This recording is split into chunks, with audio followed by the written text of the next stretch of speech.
আজকে আমি যাব আমার দিদির বাড়ি ভাগ্নির জন্মদিনে। আর আমার দিদির বাড়ির সামনে দেখো প্রায় কতটা জল ভরে গেছে। তো দিদির বাড়ি যাওয়ার আগের দিনকে সকালবেলায় আমি আর আমার ভাই বেরিয়েছিলাম একটা কেক আনতে, যে কেকটা আমি অর্ডার করেছিলাম হোমমেড কেক। তো আমার একটা বান্ধবী কিন্তু খুব ভালো কেক বানায়, তো দেখতে পাচ্ছ এই বান্ধবীটার কাছ থেকে কিন্তু আমি একটা কেক বানাতে দিয়েছিলাম। তো কেকটা কিন্তু দারুণ।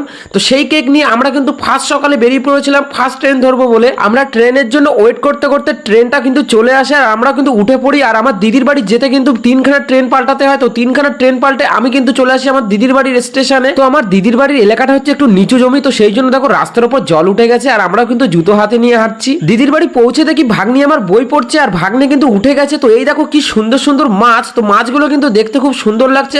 আর সকাল সকাল আমি কিন্তু ভাত খেয়ে নিলাম। আর তারপরে আমি আর আমার ভাই বিকেল বেলায় বেরিয়েছিলাম একটু ঘুরতে। তো ঘুরতে ঘুরতে আমরা একটা বেলুনের দোকানে চলে আসলাম আর এখান থেকে নিয়ে নিলাম বেলুন। বেলুন কেনার পর আমরা চলে এসে একটা চপের দোকানে আর এখান থেকে স্যান্ডউইচ খেতে খেতে আমরা চলে আসি বাড়িতে। আর তারপরে কিন্তু আমরা বেলুন ফোলাতে থাকি আর বেলুনগুলো কিন্তু সুন্দরভাবে সাজাতে থাকি। তো এইবার হবে কেক কাটা। তো সবাই মিলে আমরা চলে আসলাম ঘরে আর আমার ভাগ্নিও কিন্তু কেক কাটা শুরু করলো আর একে একে কিন্তু সবাইকে খাওয়াতে শুরু করলো।